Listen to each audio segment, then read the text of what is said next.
Hey mes amis, là, une petite vidéo, il y a longtemps qu'on ne se voit plus, eh bien 15 jours, hein. Bah, sans ennui, hein. Bah, je travaille pas d'argent qui rentre, mais on garde le moral, hein. Bah oui, avec le vaccin qui va arriver, bah, on va peut-être pouvoir s'en sortir, hein. Bon, il y en a qui ne croient pas au vaccin, bon. Moi, je suis mitigé, on va voir. Mais on peut pas être catégorique. Ouais, non, on va voir, on va voir. Bah, je regardais l'autre fois le fameux film Hold Up, le reportage. Il y a beaucoup de polémiques là-dessus, hein, surtout sur les réseaux sociaux, hein. On peut pas dire qu'on n'est pas d'accord. Et bon, par exemple, moi je suis pas d'accord. Mais voilà, et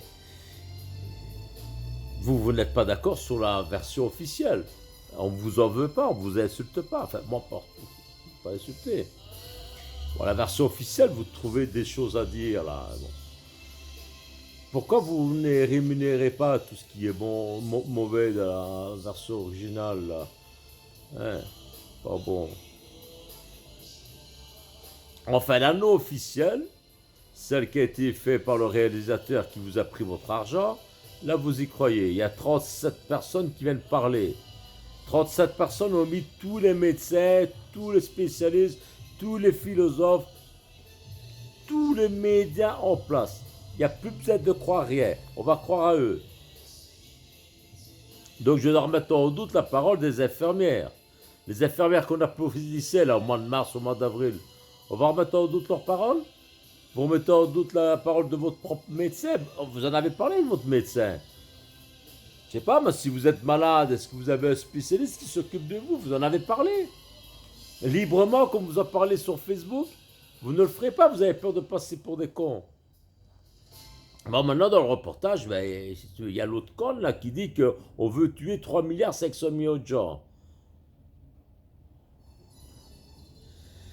Et on va les enterrer où, tiens, ceux-là, si on les tue? Admettons qu'on les crame. Tu t'imagines la taille des fours? Et tu vas en mettre tous les cendres. Et tu déconnes, là.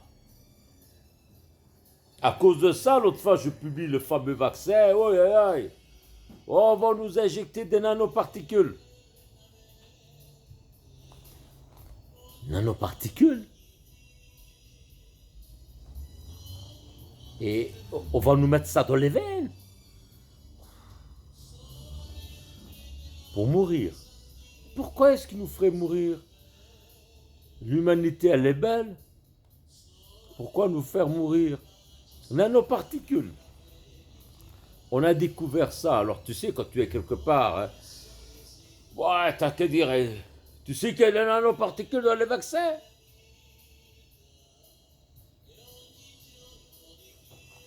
Quand tu dis ça, tu passes pour quelqu'un de malin. Et il s'y connaît, le mec, hein.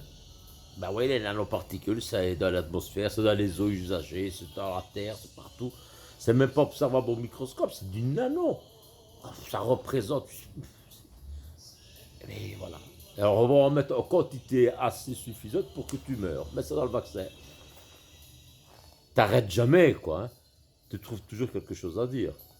Puis dans le film, t'as quand même un prix Nobel de médecine. Prix Nobel. Quand un prix Nobel parle, t'as intérêt à écouter, hein, parce que c'est un prix Nobel, hein. Dans son domaine, donc, il a fait quelque chose d'extraordinaire. Alors voilà. Nobel, c'était un gars bien, ça. Ouais. On a même pris son nom pour donner des prix. C'est un gars bien. Enfin, on va pas parler de lui, hein. Il est mort. On le laisse là où il est. Mais le prix Nobel de la paix a déjà été donné à un gars comme Obama. Obama, président américain. Il n'y a jamais eu autant de morts depuis que lui il a été président, là. Oh, ouais, il a envoyé plus de missiles lui en une année que George Bush en 2 mandats. C'était déjà un fameux tueur à l'autre, hein. Il tuait, hein. Prix Nobel de la paix, Obama. Il a toujours fait des guerres, il a tué des millions de gens. Il a même baisé la gueule à l'autre, là. L'abbé Pierre, ouais. Sœur Emmanuel, vous vous rappelez, là? La Belge, là. Ouais. Et Mère Teresa aussi. Prix Nobel de la paix pour une. Ni, c'est des crasses, ça, eux. Obama, ouais, lui. Donc, tu vois, c'est pas tellement sérieux, ces histoires-là. Pourquoi est-ce que tu crois de trop du cul pareil, quoi? Bon, ça voudrait dire que pour faire un complot autour du Covid, on a dû prévenir tous les médecins, par exemple, et tous les médecins. Moi, je vais au CHU parce que j'ai des petits problèmes de santé. Tracasse pas, je vais à Craoui. Hein. Et chaque fois que je vois un médecin, je regarde de travers. Je dis, lui, il a été mis au courant qu'il devait parler du Covid. Mais qui l'a mis au courant? Tout le monde. Est-ce qu'on a fait venir des créatures de l'au-delà qui ont pris une apparence humaine, qui ont été menacées? Tous les médecins, ils disent, toi, fais gaffe, t'as intérêt à dire qu'il y a le Covid. Ou alors qu'on leur a fait des mails. Ça, comme dans Mission Impossible. Quand tu lis ce message, il sera détruit. On les a prévenus comme ça. Faire croire qu'il y a le Covid. Moi, j'y crois au Covid. Hein. Je sais pas pourquoi. J'aime bien. J'y crois. Le Covid, c'est quelque chose qui me plaît, moi. Toi, non. Mais moi, je suis simple. Quand je vois les infirmières, elles travaillent pour sauver des vies. Même pour sauver des gens comme vous, les ambulanciers. Vous imaginez le SAMU, il vient chercher un malade. Là. Et si au gars lui dit, le type là, il croyait pas au Covid, et il va quand même te soigner, il va te prendre, il va tout faire, hein, le gars. Non, je n'aime pas ce film-là parce que je n'aime pas tout ce qui est propagande et j'aime pas tout ce qui essaie de décrédibiliser un fait de société aussi grave que le Covid. Il ne faut pas, c'est vraiment grave, on ne peut pas le faire banaliser. D'ailleurs, à cause de ça, on se rend compte qu'ici, nous en Belgique, du côté wallon, on a plus de personnes contaminées, on a plus de décès, et c'est probablement aussi parce que il y a des médecins qui ont minimisé le problème. Et c'est un fait réel, ce que je vous dis. Hein. Mais pourquoi est-ce que tu minimises comme ça? Surtout quand tu es un professionnel de la santé. À mon avis, ces gens-là qui minimisent, ils ont un problème contre l'établissement de la santé. Alors, il faut aller de leur gueule. On se rend bien compte que le professeur Raoult, on voit bien que le gars, ça tourne pas tellement rond.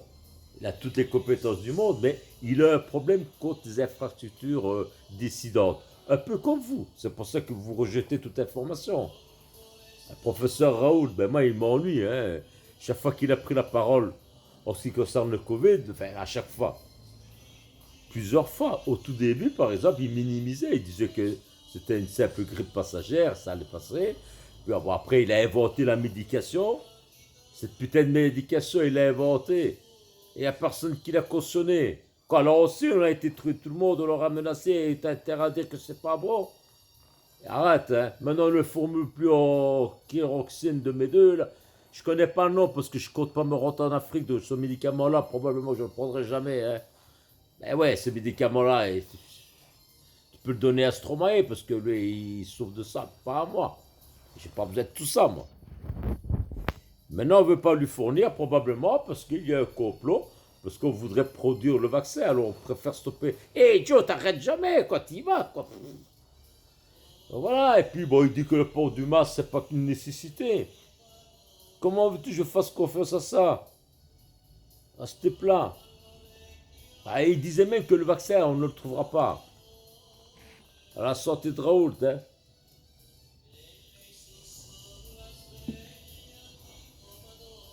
Il faut croire à des lanceurs d'alerte, comme eux. Dans mon quartier, il y a une lanceuse d'alerte, elle téléphone à la police. Hein. Pour se plaindre de moi, elle dit que Monsieur Di Napoli, le patron du café de Beaucoin, il fait des choses illicites dans son café. Donc selon elle, je ne sais pas ce qui s'y passe. Alors elle téléphone à la police, elle téléphone au commissaire. Les policiers, ils viennent ici, ils en ont marre. Écoute, il n'y a rien, c'est un chantier, mon café. On fait toute installation électrique, on profite hein, du confinement. C'est une lanceuse d'alerte, elle. Elle alerte la police. Eh non, c'est une dénonciatrice qui a mal au ventre. Et voilà, on sait que c'est une femme. Bon, à mon avis, c'est une femme qui physiquement doit pas trop m'intéresser. Hein. Ouais, bon, peut-être. Ou alors elle n'aime pas ma personnalité. C'est pas grave, hein, parce que bon, moi je suis pas amoureux des gens. Hein. Moi je n'aime que mes deux enfants et mes parents et un peu mon épouse et puis bon, mon frère, ma soeur. Voilà, mes neveux. Je suis pas un amoureux des gens. Hein. Je les aime bien, mais ça s'arrête là. Hein. Donc si elle, elle ne m'apprécie pas, qu'est-ce que j'en ai à foutre? Ouais, ça, c'est le télévis. Ouais, je donne pour la recherche. Hein. Ah, je suis un dégénéré, hein, moi. Hein. Ben oui, je suis comme Bill Gates. J'ai un peu moins d'argent que lui. Hein. Parce que Bill Gates, le fait qu'il donne de l'argent à la recherche et à certaines usines pharmaceutiques, on va raconter partout qu'il est actionnaire pour pouvoir lui aussi faire tuer les gens et produire des vaccins. Ce gars-là, il a une fortune de 166 milliards de dollars. S'il veut gagner de l'argent, il s'en fout du vaccin. Il est bien intelligent pour pouvoir trouver un système pour gagner du pognon. Moi, j'ai une dent contre lui, Bill Gates. Hein? Parce que s'il n'avait pas inventé Microsoft, on ne serait pas là en train de parler avec vous et écouter les âneries de certains crétins. Quand je dis vous, moi, vos amis, je vous aime bien, j'aime bien parler avec vous. C'est les idiots, ils me cassent vraiment les pieds.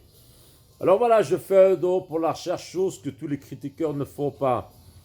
Bah ouais, j'ai eu un cancer, hein, toi. Bah, il m'a pas tué, hein. Donc tu vois, bon, c'est pas toi qui vas me faire peur. Tu vois, quand j'ai été me faire soigner mon cancer, tu mets des Baxter, tu mets dans des appareils, tu dis, qui a construit cet appareil-là? Petit scanner, qui a créé ça? Puis tu arrives là, tu vas dans le service oncologie, tout le monde est gentil, des professionnels, médecins, tout ça. Ils t'injectent toutes sortes de produits. Ils vont les chercher, ces produits-là qui te mettent dans les veines, des bazars là. C'est les usines pharmaceutiques, Pfizer. L'usine que l'autre critique là. L'usine qui fait le vaccin. Ouais. Il faut pas la critiquer, hein, Joe. Et sans ça, t'as pas de Viagra et ta femme, elle se casse, hein. Donc encore bien qu'il y a Pfizer. Voilà, tu critiques Pfizer, tu critiques Bill Gates, mais tu critiques tout, t'es d'accord avec rien. Mais qu'est-ce qui s'est passé dans ta vie? Qu'est-ce que vous faites, vous, monsieur les thérapeutes, les psychiatres? Faut un peu se manier le cul, hein, il y a du travail, hein. C'est un métier d'avenir, ça.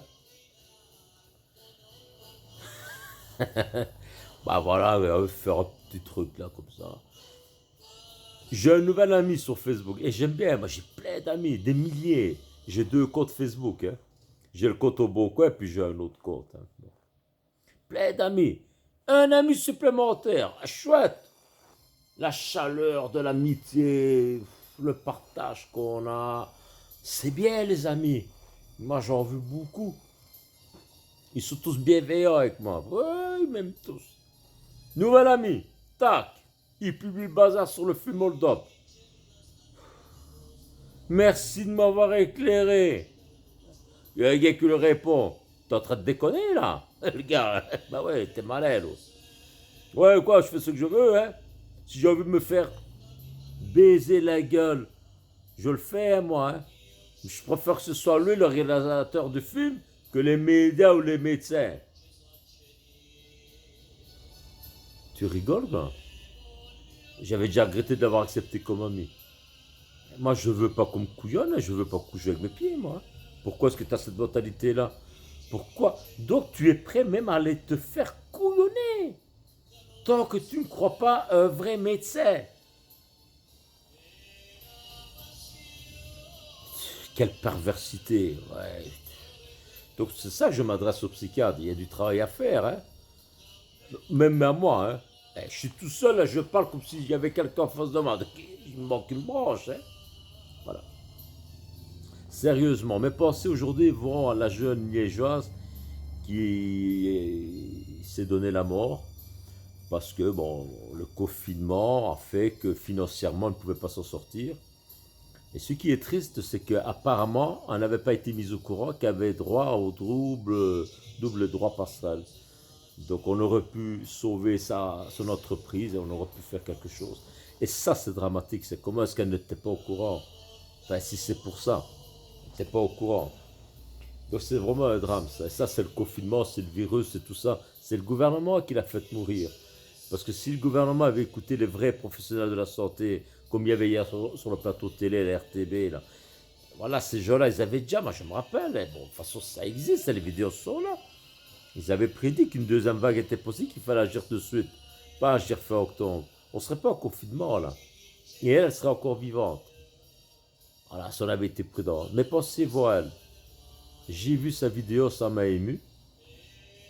C'est une jeune de 24 ans, moi-même j'ai ma fille qui a 25 ans et mon fils 27. Je n'imagine pas que ça pourrait m'arriver, une chose pareille. J'essaye d'être le plus proche possible de mes enfants, mais on n'est jamais assez proche. Donc je pense à cette gamine-là, je me dis quel courage de s'installer à son âge, d'avoir investi une somme d'argent. Et puis quand on regarde la vidéo, c'est bien, c'est un bon truc qu'elle a fait. Elle a mis toute son âme et tout ça. Et je pense à elle, à sa famille. Je suis vraiment triste de ce qui est arrivé à cette gamine-là. Elle avait tellement de belles années devant elle. Voilà, c'est un truc qui me touche. J'espère qu'il n'y en aura pas d'autres. Vous savez, dans la vie, on s'en sort toujours. Moi, je suis sorti d'une grosse perte d'argent en 99. J'ai perdu 4 millions de francs belges. Bon, voilà, et je me suis surpris. Ça ne m'a pas tué. Puis j'ai eu un cancer, je l'ai combattu, ça ne m'a pas tué. Donc voilà, on vit des moments difficiles, mais il y a une solution à tout problème. Donc voilà, le suicide, c'est la dernière des choses. Pas pour votre commerce, pas pour de l'argent, mais pour rien, mais pour rien. Voilà, donc c'est à nous peut-être d'être vigilants. Peut-être autour de nous, on a des gens et on ne s'en rend pas compte. On pourrait s'en vouloir. Voilà mes amis, je vais arrêter la vidéo là parce qu'elle fait déjà 16 minutes, c'est long. Hein. Avoir une troche comme moi, pas tellement envie, je mets à la place de celui qui m'aime pas. Ben bon, il ne me regarde pas lui. Je voudrais aussi remercier, je reçois plein de messages sur mon Messenger, sur mes 2 Messengers, même par mail. Et je reçois quelques courriers dans ma boîte aux lettres ici à mon café. Je suis étonné et ça me touche. C'est des courriers que certaines, ce sont des infirmières ou même des femmes d'ouvrage qui mettent, monsieur, vous parlez de nous. Et ça nous fait plaisir parce que vous êtes quelqu'un qui est proche de nous. Ce sont certainement des gens du quartier. Et voilà, c'est peut-être des gens qui ont compris que tout compte fait, j'étais une bonne personne, j'étais bienveillant avec les gens, que j'aimais bien les gens. En tout cas, ça me fait plaisir. Monsieur Di Napoli, vous êtes sympa, vous êtes des fois marrant et tout ça, vous dites de belles choses et tout ça. Et bon, voilà quoi. Je suis étonné. Bon, voilà. Aujourd'hui, j'ai reçu une lettre aussi d'une personne qui s'appelle Dominique, je donne pas son nom de famille. M'a envoyé voilà, un petit livre. Non. Bon, elle m'a envoyé un truc qui ne m'intéresse pas. Elle me l'a envoyé avec un mot gentil. Bon, voilà, vous êtes une trentaine à faire ça. Ça fait vraiment plaisir. J'aimerais bien que vous fassiez connaître, avoir vos vraies identités, et que vous veniez dans mon café quand ce sera possible. Et j'espère qu'une vraie amitié sortira avec vous, ou naîtra avec vous. Et on boira un verre ensemble et vous êtes mes invités. En tout cas, je vous remercie pour vos gestes de gentillesse que vous faites. Et voilà. Soyez proches de vos enfants, de vos parents, si vous aurez des parents, de vos amis, et soyez vigilants. Portez le masque, pas pour masquer les dents. Hein. J'avais déjà dit ça. Ça n'avait pas passé. Je ne regrette pas de l'avoir dit. Non, portez le masque, parce que si vous portez le masque, la charge virale, elle ne passe pas. Voilà, portez le masque. Oubliez ce que le Marseillais il a dit. Et soyez prudents, lavez-vous les mains, parce qu'il faut se laver les mains. Hein, parce que, bon, il faut se laver les mains. Donc voilà, il y a toujours du gel, il y a toujours un masque avec vous, faites attention. Sortez quand même, tant que vous êtes prudents. À 22 ans, vous rentrez chez vous, parce que sinon les flics PV. Bon, respectez la règle. Normalement, demi-janvier, on réouvre même les cafés et les restaurants. C'est dans 2 mois, c'est beaucoup. C'est pas grave. On va réouvrir, on va essayer de reprendre une vie normale. Si le vaccin fonctionne, on va pouvoir passer un bel été. Et tout ça sera derrière nous et on oubliera les insultes et tout ce qu'on s'est dit. Moi, je n'ai insulté personne. Et ce sera un mauvais souvenir. La seule chose qu'on va devoir faire, c'est se remémoriser tous les amis ou les membres de notre famille qui sont morts à cause de ce Covid. Et ça, c'est vraiment triste. Passez une bonne journée, bonne soirée, bonne semaine et à la prochaine.